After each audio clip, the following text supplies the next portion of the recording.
السلام عليك يا رسول الله الصلاة والسلام عليك يا حبيب الله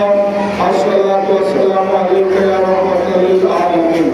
حفظت عيد ميلاد النبي صلى الله عليه وسلم সত্য সে সত্য স্বীকৃত করকে